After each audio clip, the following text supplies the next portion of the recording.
引追查事件真相，掌握证据变化。观众朋友你好，欢迎持续加入新闻大白话，我是主持人谭英文。节目一开始来介绍今天的特别来宾，首先是前立委邱毅，主持人好，大家好。前驻纽大使谢文吉，主持人好，各位朋友大家好，以及政大外交系教授吴崇涵。英文好，大家好。好，观众朋友，我们知道现在美伊开战啊，到底要打到什么时候？大家有点看的有点懵哈。好，我们先看到的是伊朗哦，他们在昨天的时候有在开展真实承诺4的第89波的打击行动。好，说动用超过100枚的重型导弹，范围是覆盖了以色列的全境。好，所以你可以看到相关画面也出来啊，他们动用的超过100枚的重型导弹、攻击型无人机跟200枚的火箭弹，打击的范围覆盖以色列自北到南全境。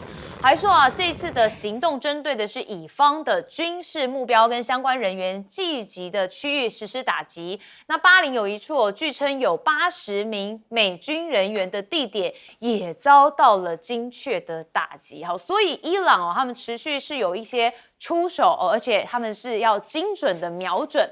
好，但是呢，今天啊，很多观众朋友跟英文一样都守在电视机前面，早上9点的时候，原因就是因为美国总统川普啊，他再度发表了他的谈话演说。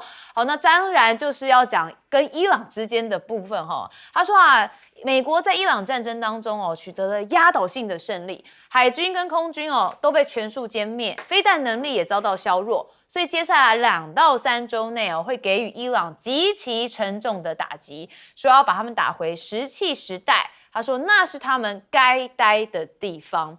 好，那我们看到了2到3周的这个期间所以大概还要再半个月哈。好，那美国防长赫格塞斯啊，则说啊，未来几天就是这场战争的决定时刻。那他还警告伊朗说你不谈的话，会被打得更惨。好，那现在呢，大家也关心说啊，美军到底目的是什么？那现在有一份计划曝光就是华盛顿邮报在1号的报道，说有2名知情人士透露说，美国的军方在上周已经向川普提交了一项夺取伊朗大约是454公斤的高浓缩铀的计划。好，内容包含的是空运挖掘设备，还要建造跑道，以及让运输机将相关的放射性物质给运出，所以可能需要暂时的占领。好，当然呢，现在呢，大家就很好奇，到底这个计划是不是真的？那我们也看到伊朗真的是不甩美国因为呢，就在那个川普说停火的这部分这个伊朗的外长也打脸他说没有谈判这回事，而且他说我们现在对美国真的是零信任。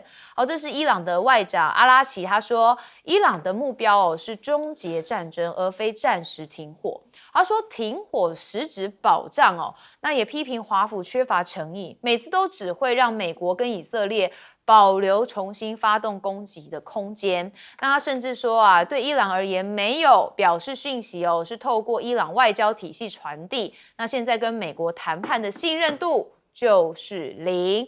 好，那伊朗的革命卫队也特别讲说现在不会因为美国总统的荒谬表演而开放赫姆兹海峡。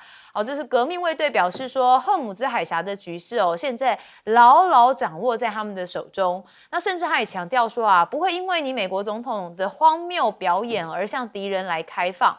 那这番表态就显示说伊朗对于该战略的水道控制权以及其对美国的施压态度，那也很明显的可以看得出来革命卫队很明白他们自己手上的王牌是什么，就是赫姆兹海峡。好，那当然现在看到了川普的演说因为呢他特别讲完了19分钟之后结果大家原本以为应该这个股票会涨还有这个油价会跌吧。No， 忧虑好像都没有解除。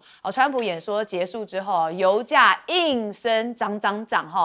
川普声称冲突将在持续几周之后，全美的原油基准布兰特原油的价格竟然还飙升超过4%，达到每桶$105。那当然大家就吓疯啦，想说油是最准的这反映了大家对于川普的说话完全不信任。好，那当然川普这一个谈话谈了了19分钟，但是蛮多外媒的记者都说啊，真的只有4个字，叫老调重弹。有人还说啊，你把川普这一阵子社群媒体的贴文凑起来，就是他今天19分钟的谈话。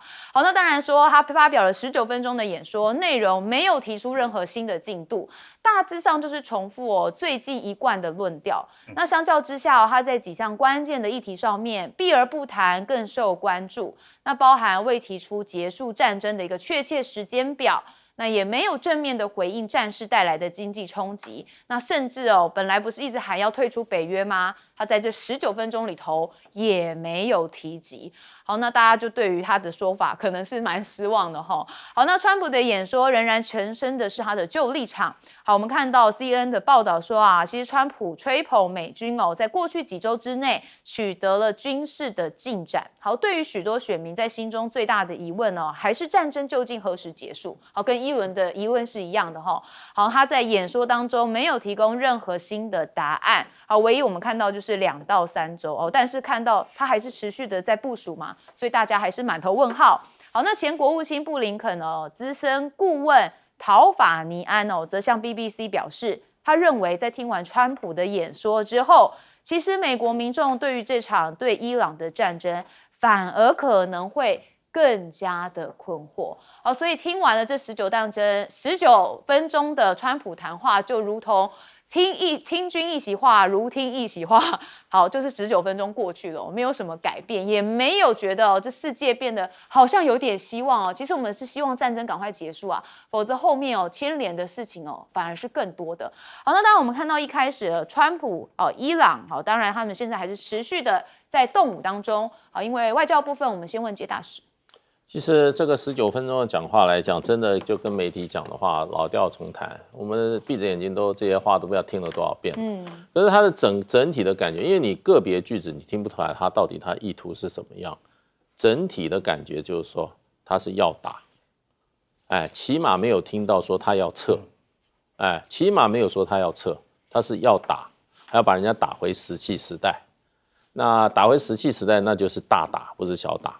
所以我觉得川普事实上的话，我觉得他应该是想要撤才会讲这些话，因为他打事实上的话，那他要付出更大的代价，他个人要付出更大的代价，这不符合他个人的利益。不过我觉得就是说，因为我自己工作背景关系，我觉得他的讲话喜欢用这种谈判语言。谈判语言是当领袖的人最好少讲。因为他基本上他都没有明确的讯息在里面，都是如果你怎么样我就怎么样，或者说我会做什么我都不会讲得很明确，都会怎么样，都会讲得很含混，把你打回石器时代，那这是什么意义？对不对？就不明确嘛。那事实上的话，就谈判有的时候那种讲话它都要有解释空间，对。那所以它这个东西就变成它是一种条件句之下。然后用一种又带威吓，又要跟你妥协这种谈判语言，川普都是用这种方法，这也是他今天把他自己搞成这个处境最主要原因。他什么认为都在谈判，政治领袖其实任何一个做领袖的人，他不是在谈判，他是让他下面人在谈判，让各个利益团体在谈判。他只要做一件事，他要裁夺。他是要怎么讲呢？他是要决定的人，决定的人不能把谈判的过程当做一个决定的过程在处理，这个是非常犯大忌的。所以川普今天把他自己搞到这个处境就是他把任何都在交易，在谈判。那其实这个时候市场或者说油价或者伊朗要听你到底想怎么样，对，谈判只有这样，你可以取乎高，得乎中。你可以把你的底线画得很清楚，可是呢，你的该明确的时候要很明确。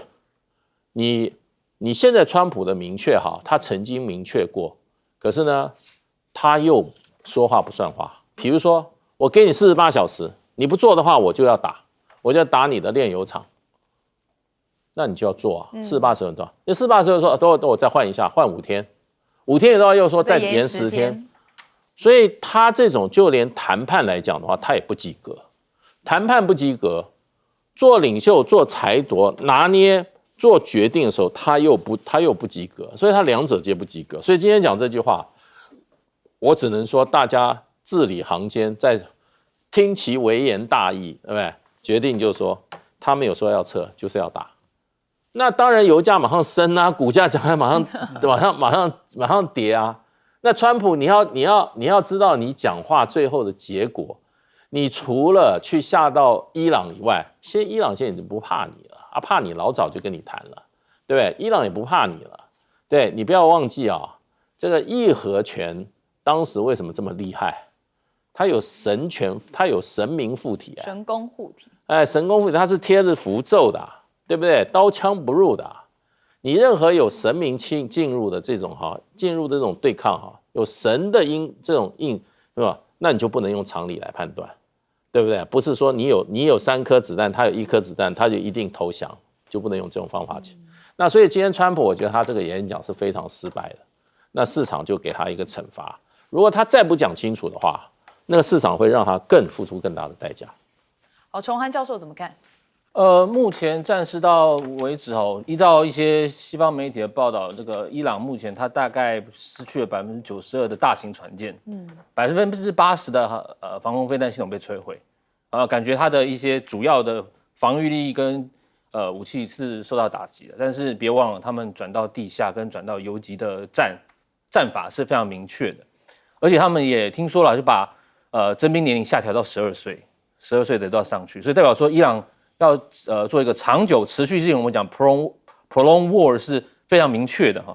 那在这样看起来，他还威胁说你去打没关系，我不怕你，我要攻击你们，要攻击美国的一些所谓的高科技设施，像 NVIDIA 都被锁定啊。那在这目前看起来的话，那政治领袖呢，伊朗政治领袖他们讲什么？像佩泽斯基强就讲了，他说我们需要和谈没错，可是你不要是你们无条件的这样一直在欺负我们啊！你要和谈可以，我们要真的好好坐下来谈，什么时候停火，怎么停火。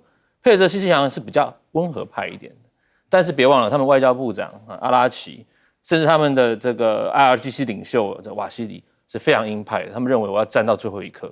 所以其实伊朗目前为止，他们有2派声音，只要国内有2派的声音，他就不会任何停战，他不会说我投降。那到底我们停战，至少有一方要先停嘛？那川普呢？川普会不会停？其实我觉得我们都知道，川普是一个我们讲重利transactional characteristics， 这所谓交易型人格，他重视的是他的金钱在摆动。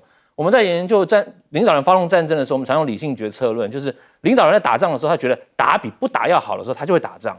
好，那川普现在觉得，他当时就觉得我要打伊朗，因为你核武。你这个太为所欲为，让我这个名誉扫地哈，所以我要打你。问题是现在油价这么高涨，我们再看荷姆斯海峡控制它控制这个战争以来是1500万到2000万桶的原油的输出每日那更不用讲各国现在荷姆斯海峡一封锁，油价开始跑。3月的时候最高大概到126美元一桶，后来也掉回来一点了，因为川普说我要停战，就掉回到90几块，可是今天又跑到108块。那在油价在跑的时候，美国人也会感受到，美国现在平均1加仑原油跑到这个油价跑到4美元那是平均有些比较贵的州7、8块美元。你觉得他其中选举要不要选？所以川普在思考很多东西的时候，我觉得他不仅仅在思考他什么时候要停战，他要考虑到说战争对他后面的影响。但是我们在讨论这个原油最重要的还有就是影响世界各国，不仅仅是我们日常用油，我们讲的战备储油。其实这阵子大家讨论战备储油是非常有道理，因为我们的战备储油有在用，而且不能用完。举方来说好了，日本的战备储油大概可以维持大概200天那亚洲最少的是韩国，韩国大概只能维持49天因为他们的储油设施非常的没有那么的完善。那台湾目前看起来，我们战备储油大概有90天依照经济部说我们有90天可是没有到90天，因为现在荷姆斯海峡封了，我们战备储油一直在跑那接下来我们该怎么办？不止美国，其他各国会不会有压力出现？那更不用讲储油、天然气。天然气目前看起来，台湾我们深受最大的麻烦就是我们天然气法定是供11天但是我们跟卡达，基本上台湾27%的天然气供应是从卡达买过来的。那当然我们还有其他地方，比如说澳洲我们也买，对不对？其他国家也买。问题是现在如果荷姆斯海峡继续在封锁的时候，有许多国家的天然气也受到影响。那这个时候该怎么办？我觉得川普现在面对的不仅仅只是这个他在烧钱在打仗，经济上、能源上面，我觉得也会逼迫他开始思考说什么时候该停下来。好，那当然，关于川普的这个19分钟演说，那有可能牵涉到一些谈判的部分，我们就要问邱毅委员。我说点不一样的。好，川普在白宫19分钟的讲话，媒体说老调重弹，毫无新意，基本上就是印度莫迪式的精神胜利法，就是在吹牛，所以油价应声上涨。可是你要了解，川普本身，他在19分钟的演讲里面，整体来看，你看出了什么？战争不是只打实体战，战争还打心理战跟神经战。川普其实利用佩泽西奇扬提出来说，对美国人民的善意，他提出来了。伊朗想要停火，这个消息一出来，神经战的效果、心理战的效果马上就吹动，所以革命卫队跟佩泽西奇扬的行政部门之间开始有了一些矛盾，也因为有了矛盾，所以第89轮的伊朗打击行动，你发现了，他已经乱了节奏了。他竟然这一次动了，是100枚的重型的弹道导弹，然后还有200枚的这个火箭弹，还有很大量的无人机。战争啊，如果打到了消耗战，那这个节奏不能被打乱啊。节奏战，所谓的战争的节奏，不是只打一天，它是打一个球季的球啊。就如同我们的徐若曦上去投球，你不要说今天他身体状态很好，让他撑9局，让他玩疯，不可能的事情。你有他一定的节奏。我认为川普在挑拨离间，他在利用他演讲的机会来进行所谓的心理战、神经战。第二个，川普会不会打？会。基本上他已经提到。2到3周会结束对伊朗的战争，那在2到3周之内会怎么样？会猛烈的打，你不要忘了哦。一开始美国就说会有地域性的行动，这一次又说要不要你打回石器时代，他在激怒伊朗，你知道吗？他在用2到3周在激怒伊朗，所以他会不会打？一定会打。什么打法？你发现他在整个19分钟里面没有再谈到地面作战哦，也没有谈到哈尔克岛哦，也没有谈到要去打通美国要打通荷姆兹海峡，他反而把打通荷姆兹海峡推给什么？说你们需要的人自己去打通，不是他要打通。战争就是在搞虚虚实实、真真假假。我认为现在川普一定会打，猛烈的打，而且打的重心就在荷姆兹海峡，也就是他今天故意完全不提的荷姆兹海峡，而且重点是放在中间最窄的那30几公里的6个岛，也就是伊朗所称的防御之湖。好，非常精彩哦！我们休息一下，回来继续讨论。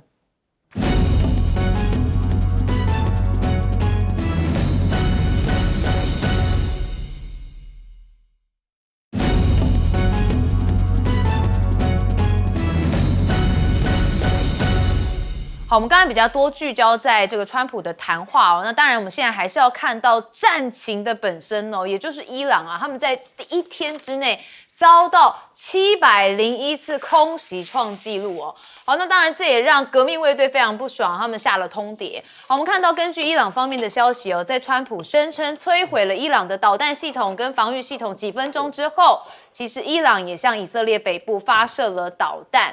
好，那我们看到了伊朗啊，在昨天的傍晚10分钟哦，5波的飞弹来袭击。好，以色列多地哦传出了巨大的爆炸声。我们看到这是4月1号的傍晚哦，以色列军方再次宣布防空警报解除。好，根据以色列媒体统计哦，这以色列在10分钟之内监测到至少是5波伊朗飞弹的袭击，那包含是特拉维夫在内的多地传出了巨大的爆炸声，然后还有飞弹残骸坠落地面。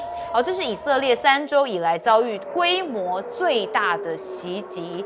好，那伊朗的飞弹啊，还击中了以色列的贝内贝拉克哦，有多辆的汽车被毁损。我们一样带大家来看画面哦。那同时哦，疑似破坏了他们的供水系统。那你可以看到街道被整个淹没，所以现在呢，整个情形哦，似乎又再度是升高了警戒。好，以色列称哦，打击伊朗的军工企业，那伊朗的导弹也是密集的反击。这4月1号，以色列国防军有说啊，以军持续的加大对伊朗的军工企业军事打击的力度。好，重点就是针对了伊朗武器生产体系跟国防核心设施展开了大规模空袭。好，打击的是伊朗的多个武器生产基地，还有导弹的生产以及储存的设施。所以目前看起来，伊朗、以色列哦，这打来打去打得非常密集哦，感觉又到了另外一个节奏上了。大家就想说啊，这场战争要停战了，好像遥遥无期呢吼。好，我们看到川普啊，当然有呛虾嘛哈，他说啊，如果美国跟伊朗之间没有在接下来的时间达成协议哦，美军将会封锁关键的目标，说有可能会同时轰炸伊朗的所有发电厂。哦，美军有能力攻击伊朗的油井，然后他特别还提到了过去一些战争哦，包含是韩战、越战跟伊拉克战争等等。他说美国都打得比这一次军事行动久，那现在对伊朗的军事行动只有持续32天，其实就让伊朗不再具有威胁。好，那美国媒体啊，则是也发现了哦，这个美军的一些动作哦，包含的是他们向中东增派了18架的 A-10的攻击机。好，这是《纽约时报》报道说，美国的国防部官员在4月1号就有透露说，这个美军哦正在向中东地区增派了18架 A-10的攻击机，好，将它部署在中东的 A-10攻击机的规模哦是扩大了1倍。好，那 A-10的攻击机飞行高度低，速度慢，能够长时间的盘旋在陆地跟海面的目标上空，但相较于战斗机哦 ，A-10的攻击机在面对防空火力时哦，其实是更脆弱的。所以根据美媒的分析呢，美军增派了这个攻击机，就表明了伊朗战略防空系统哦，可能已经遭到重创哦，所以还可以找这么低的速度哦，跟低的飞行高度。好，那美国跟伊朗的战争挺不住吗？现在中东最大的金主阿联哦，似乎希望川普继续打。我们看到《华尔街日报》报道说啊，阿拉伯联合大公国其实很积极的游说联合国的安理会要授权相关的行动，为了就是要协助美国跟他们的盟友以武力来打通赫姆兹海峡。同时也呼吁美国跟欧亚组成联盟，以不惜一切的手段，就希望恢复赫姆兹海峡的通行。那阿联当然也有采取一些正式的行动，阿拉伯联合大公国3大航空公司都在官网宣布禁止伊朗公民入境或是经阿联转机。好，所以在行动都看出来，这战争绝对会继续下去。好，那我们看到联手美国的战略逆转吗？现在以色列的总理纳坦雅胡他有发布一个录影的声明的指出说，以色列在针对伊朗区域盟友的军事行动已经取得了巨大成就，但同时也坦诚说这个冲突代价不小。那他表示说，以色列跟美国联手，已经对伊朗的核子计划、弹道飞弹能力，还有区域代理的武装发动了一系列打击，甚至还说已经大幅的削弱了德黑兰。好，但我们知道嘛，前几天川普不是才讲吗？说这就交给你们去处理啊，我们要离开了有这种撒手不管的味道所以现在 CNN 觉得川普确实有点想一走了之好说如果战争在伊朗控制海峡的情况之下告终，就会被国际社会视为美国的战略失败，所以伊朗将宣称胜利。甚至可能自认已经重建了对未来攻击的威慑力，那退出战局，留下一个烂摊子，其实更符合川普的作风。好，比起建立新局哦，他更会摧毁现状，可能还会延续美国的优先原则。所以啊，全球是背了伊朗战争的黑锅哈。好，那川普呢无视越战的教训，对伊朗开战。现在很多的国家哦，对美国主导世界这件事情开始有动摇了哈。好，那当然战争哦没有赢家，我们都希望和平哦，但是川普还是希望能够有战争。那他的目的是什么？很多人还是跨龙谋啦。好，但是我们还是看到伊朗现在重炮攻击以色列，我们要先问介大使。对，重炮攻击以色列的是因为以色列最近狂轰猛打伊朗，打的这个频率啊，跟他的那个打击目标啊，都是战争4个礼拜也最高的，而且还在升高。那我想这是在美国授意之下叫他这样做的，因为川普一向的做法就是不是边打边谈就是说在谈判的时候打得更凶，而不是谈判的时候就停火，要在战场上制造在谈判桌对方必须要屈服的这种军事压力，这是川普一贯的策略。而且 CNN 讲说，川普想一走了之是没有错，川普也不想说要你伊朗投不投降了这个什么这个荷姆兹海峡开不开放，他已经讲了，荷姆兹海峡开不开放跟我无关了，对，而且甚至你不保证你要废除核武的话也可以，那川普用什么方法这个一走了之？他没讲清楚，川普就要让把伊朗打回石器时代的那种方法，打不打回石器时代是一回事，他用把它打回石器时代的方式呢一走了之。也就是说穿了就是说，我走之前就给你搞得一片火海，让你满目疮痍的走。这种战术历史上屡见不鲜我当年去波兰华沙那时候去洽公，那去参观波兰的华沙的古城，就进去，波兰人告诉我的时候，我吓一跳，我不知道这段历史。波兰人告诉我，当年纳粹撤离波兰的时候，把华沙城夷为平地，哇哦，所有建筑都全部破坏光，一个不留。然后呢，我们现在去华沙城看它那个都是战后照片一个一砖一瓦把它恢复了。纳粹走的时候把它夷为平地，比较很狠川普打回实际的时代，就我要把你夷为盆地。川普所以2天前在他的出搜球已经写了，他说你们可以不开放你们必须要开放核武是吧？你如果不开放的话，我就会我会把你的不只是炼油，不只是发电厂、能源设施，我还要把你的油就是说这个炼油设施、油库以及油井还有气井全部滥炸。那当时我认为川普不会这样做，我还是怀疑川普会不会这样做，因为这个会造成伊朗去反报复海湾石油国家的石油油井，那全世界就变成怎么样？这个能源危机，那川普也会受害所以川普并不是他这样子做法他就不受害，所以川普会不会这样做，我们就拭目以待吧。好，你看今天在明天之后就是4天连假嘛，很多人常常讲说连假都常常会有一些鬼故事，我们就希望这些鬼故事都不要出现崇涵教授，这一次川普发动这个伊朗战争，让我们就会讨论到说，在古巴飞弹危机的时候，一样的很多，当然不能相比，但是在做这种理性决策的时候，我们还会把2个故事比较一下在古巴飞弹危机的时候，我们知道小甘乃迪他成立一个 ESCOM 国家安全紧急会议，他让很多不同声音进来有国防部长，有这个劳勃甘乃迪，有参谋总长那他们有分鸽派跟鹰派，那他们的有很多方案，包括说我们是要空袭完地面部队进去，还是要用 quarantine 包围围堵还是要只要外交谈判，还是什么都不要做。那当然那时候军方比如说像 McCoy勒梅是他们的空军参谋长，还有 Taylor 参谋联席会主席是非常鹰派的，说我们一定要空袭完地面部队进去，把古巴的所有的核飞弹全部撤走但是甘乃迪觉得这不太对可能会引发核战，所以他就综合了各派意见，觉得那我们就用所谓 quarantine 来降低可能爆发的世界大战核子战，然后甚至就说我们可以在土耳其这边试着测出飞弹来换你们古巴测出飞弹，然后跟赫鲁晓夫谈判。当然那个后来就这样停息掉了。川普呢？川普这一次在执行这个所谓的伊朗行动的时候，我们很好奇啊，但我们过去也谈论很多，他旁边的圈圈除了是应声虫圈圈之外，包括像 Rubio， 他是支持要打伊朗，反而不支持打伊朗 JD Vance， 请滚蛋啊！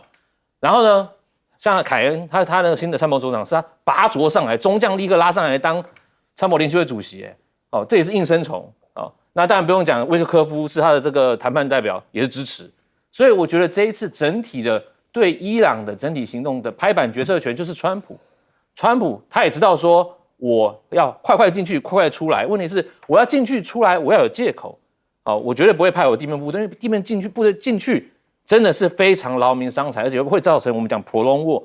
不要看伊朗，感觉好像现在80%的防空飞弹被打烂了，92%的船被打烂了，它底下还是有很多他们9000万人呢。伊朗有9000万人，它不是跟这个韩战、越战那时候2-3千万人是一样的，所以川普要派地面部队进去，我觉得很难。而且他们的神学士这个神学士，他们这个伊玛目的时代，他们要选出他们接下来的接班代表，会一直不断的培养他们接班代表出来。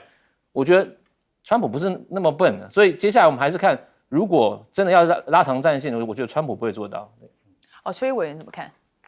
孙子兵法说：“兵者诡道也。”这个打仗本来就是我刚才讲的。真真假假，虚虚实实。我们在作战里面有一种方法叫拖刀之计。当年关羽就用拖刀之计把黄忠给抓了。什么叫拖刀？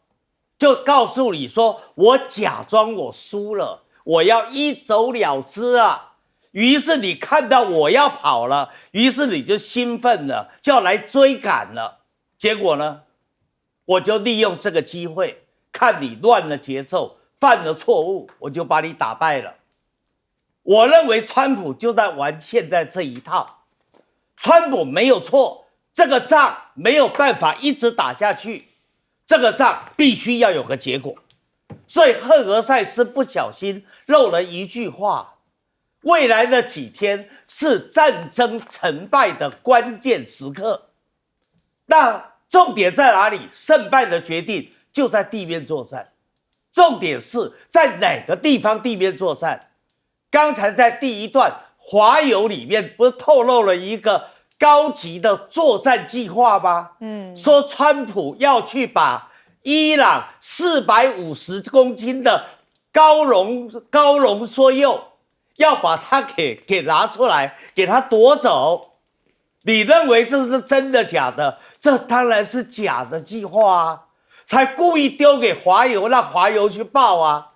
你知道，在去年的12日战争，最后川普是用什么方式去摧毁伊朗的核设施？就是用 B2 轰炸机嘛，带着大型的钻地弹，对不对？那现在华友所提到的这个作战计划，一定是派特种部队进去嘛？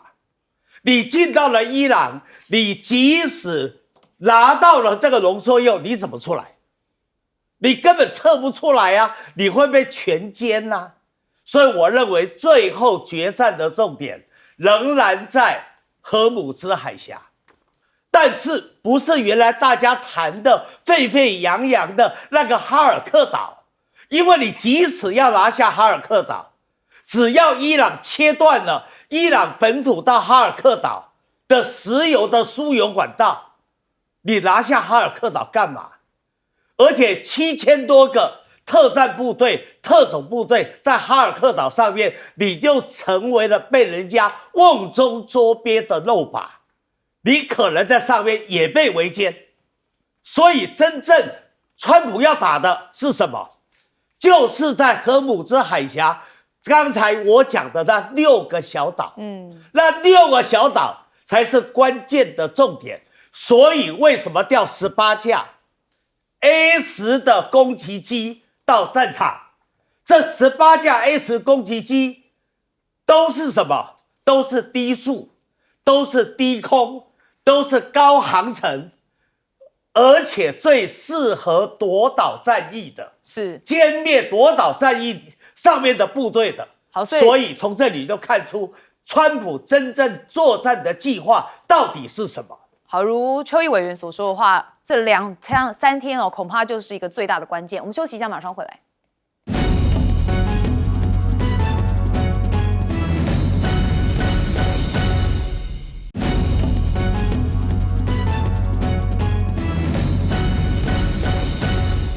好，当然现在看到了美伊开战呢，不只是伊朗对于这个以色列或者是其他的波湾国家的美军基地有攻击哦，还有其他的人一起跟着伊朗参战哦。当然一个是黎巴嫩真主党，还有一个是胡塞武装哦，他们联合发动了攻击。好，说在这个4月1号的早上哦，是当地时间哦，以色列媒体就通报说，伊朗黎巴嫩真主党跟也门胡塞武装哦再次同时袭击了以色列，所以以色列中部的特拉维夫地区还有北部南部都遭到了袭击。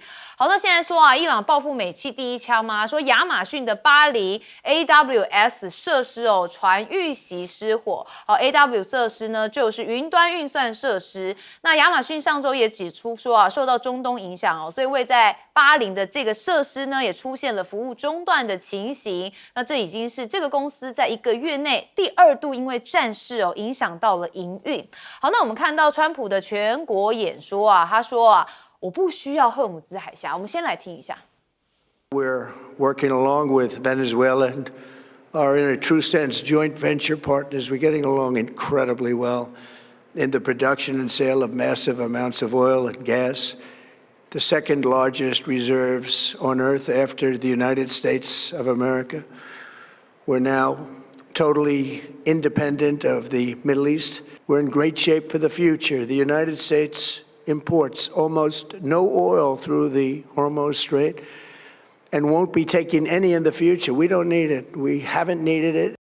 好，那他刚刚就讲说，他跟委内瑞拉这边有达成一些石油的合作。好，那当然，川普现在传出啊，威胁欧洲助打通海峡，否则就会停向乌克兰来攻武。好，那川普也是左批北约纸老虎说认真考虑退出。那又打英国没有海军。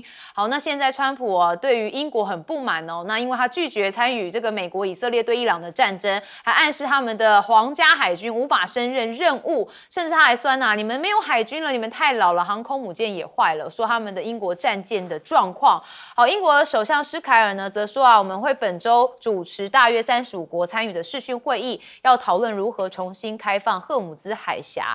那现在另外一个欧洲国家就是法国，马克宏这边呢，其实被以色列有做一些报复。好，因为呢报复法国禁止运弹药飞机通过领空所以以色列将军购降至零用这样的方式来做报复。但是马克宏现在也有到日本他跟这个高市早苗见面所以你可以看到他们2个人玩了一个游戏。这什么游戏呢？我们来看画面，他们玩龟派气功啦，这是日本经典的漫画《七龙珠》的招牌必杀技。那当然场面很逗趣看起来2个人也笑得很开心。但是目前在国际上面是蛮严肃的啦好，那当然高市早苗在东京的原赤坂的迎宾馆跟马克宏会谈。那为了应对赫姆兹海峡水路不畅的危机，所以2个人也确认了日法将继续的确保石油供应稳定而紧密的协作。好，那当然马克宏访日有暗批川普说没提前的通知之下做了伤害盟友的决定。那虽然他在整个话语里头没有点名，但很明显就是在暗讽川普。好，那法国的海军参谋长则是希望中国这边应该要赶快来参与讨论，因为你迟早要做这件事情的嘛赫姆斯海峡牵动的东西太多了好，所以你也看到各国对于这件事情都蛮紧张的。好，那当然我们先问介大使。中国大陆没有必要参与他的船已经可以通过了，对不对？前2天才有3艘中国大陆的这个船只已经顺利通过荷姆兹海峡，搞不好以后每天都3艘对，所以那中国大陆干嘛？这是你们自己要去解决的。对，你们欧洲人，你现在你35国，你70国你也解决不了问题，每个都纸老虎这不是我讲，是川普讲的大英帝国的海军，对，连航母都坏了，是不是纸老虎？是川普在讲川普现在基本上跟欧洲已经有一点点闹翻了，已经到表面化了。川普一个个点名这些欧洲国家，因为这欧洲国家实在是说穿了就是借机会报复川普。从西班牙到意大利，到马克宏，到英国都被点名了，对不对？他们就是要希望这件事闹大以后，川普下台，因为他们不太愿意让川普继续在搞这个所谓的大西洋联盟的盟主。这个川普前2天还传出来说，他正在认真考虑退出北约。川普现在讲说，这个荷姆兹海峡跟我美国利益没有关系，要不要打通跟你们欧洲有关，你们自己想办法嘛。而且我刚刚前面讲，就是说，他说我走之前我会把它搞成夷为平地那个川普要付代价，可是整个欧洲要付代价，尤其欧洲也是被美国搞的被川普的前任这个拜登搞的他们从俄罗斯的那个由气管来的这个重要的天然气能源被拜登把它炸掉了，目的就是这样。然后欧洲靠的天然气靠哪？靠卡达，卡达就是走荷姆斯海峡过来那现在卡达的这个煤气田野也被炸坏了，另外一方面荷姆斯海峡又不通，这是欧洲人急得不得了。不过我看了这个高市早苗我就觉得他到底有没有搞清楚现在这个局势是什么样一个局？现在川普跟马克宏是表面还没吵开，可是心里面恨死对方了。那你这个高市早苗去跟马克宏搞这一套，川普看到了会气谁当然气高市早苗。所以我现在发觉高市早苗其实说穿了很白目。很白目。好，那当然因为国际的东西就是牵一发动全身邱毅委员。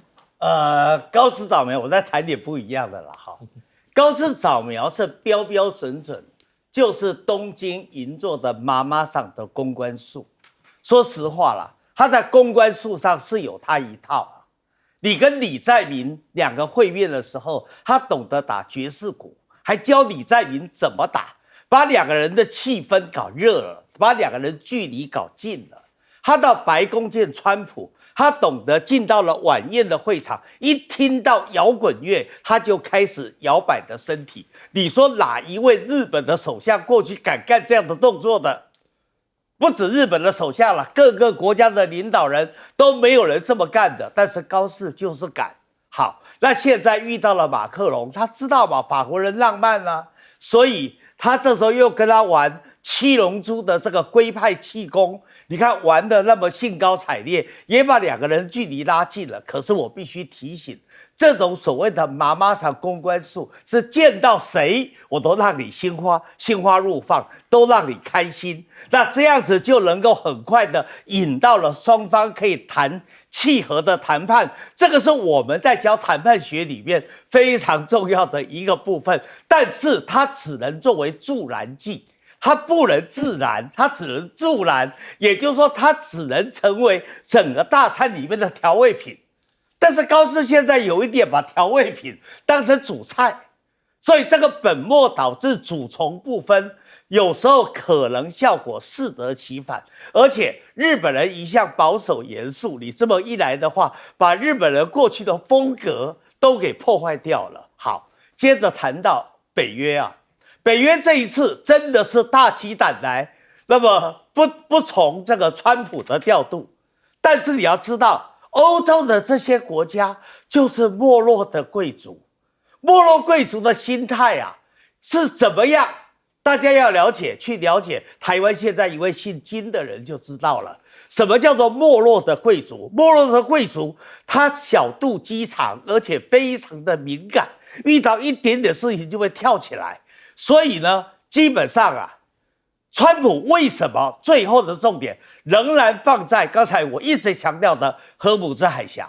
因为他知道欧洲的这些国家其实很在意荷姆兹海峡能不能打通，他们还在意另外一边的曼德海峡如果也被封了，那欧洲就完蛋了。所以川普其实也在引军入瓮。他也在让欧洲的国家，你们最后还是一样心甘情愿的要为我川普所用。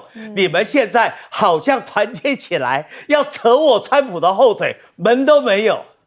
你看一场战事哦，好像把国际之间哦各国的矛盾哦有点台面化了吼。崇涵教授，其实地缘政治动荡、战争影响到了很多是，比方说民主国家的选举了。这也为什么看得出来，美日的领导人都想要做一些事情来维持他们的政权的存续。高市早苗这些动作，无非就是他想要继续把他的支持度往前推嘛，不然的话，邱委员讲得很像银座的妈妈桑。坦白讲，日本有许多的政治人物不买这套，他们认为高市做得太过了。日本人重视沉稳，重视交涉的一些艺术，而不是在这个公开场合做得很像公关的这种花枝招展哈。当然，这日本人国内有反弹啦，我们接下来可能看到他国内的一些政治声量跟国内选民的反弹都会有可能。美国也是一样啊，川普做这么多，其实美国国内的人民他们现在也在反弹。第一个，他们对川普到底在做什么，对于伊朗美伊战争的支持度其实都在下跌的，他们有很多问号啊。比方说，你说战争会不会造成通膨，或者是关税上面通膨哈？这个我们已经吵很久了。2025年的我们讲的这所谓通膨指数，大概呢美国大概是2.6，他说哦有下降一点。但是别忘了，那是他们的物价涨上去就掉不下来了。最重要是他们的房租跟所谓的住房指数都是相对非常高的。它有一个叫服务类价格指数，包括住房的租金呢，大概是2025年8月以来有创造最大的涨幅。平均来讲，一个家庭如果你租房子，一年要多花$2000在租房子。所以美国其实很多州、很多地区的居民都觉得怨声载道，物价涨上去下不来，房租又这么贵。你觉得他们接下来投川普还会投得下去吗？特别是油价，我刚才讲了，平均1加仑$4，你到加州加到快$6-7了。你说那些本来要投川普的投得下去吗？举几个例给大家听好了。在2025年跟2026年有几场美国地方选举也展现出民主党有可能接下来在其中选举会有翻盘的机会。比方说好了，我们再看这个纽约市曼达尼，很好的例子吧。维吉尼亚州州长史班伯格都是民主党把他搬回来，更不用讲了。迈阿密市长，如果大家注意到，去年年底迈阿密市长选举，民主党拿回来了，30年民主党把迈阿密市长拿回来。好，这个就像什么意思？台南有一天国民党拿回来的意思是一样，很接近了哈。坦白讲，这个是迈阿密市长这个 Higgins 是30年来首位民主党的市长，他也动摇了拉丁裔对于川普的支持，特别在那个地方叫戴德郡。迈阿密的市区叫戴德郡，2024年川普当选，在戴德郡，川普拿很高票拿回来了，这次民主党又把它收回去。我们要有几个指数给大家看一下，为什么川普2024年当选，拉丁裔的支持是非常重要的。他在2024年基本上呢拿到了这个拉丁裔快大概46% 的选票，好，那增长了比他过去多了12个百分点。那基本上呢，在佛罗里达州，他拿了接近60%拉丁裔的选票。我们知道拉丁裔以前都是投民主党，川普2024为什么能赢？除了中间选民之外，拉丁裔都跑去投谁？投川普。这是为什么2024年川普会回来？这一次呢？这一次拉丁裔的选民他们反映出什么？2025年到2026年，他们有做很多民调，本来我们讲说他有46% 的时候，拉丁裔很支持他，现在拉丁裔基本上只剩38% 支持川普。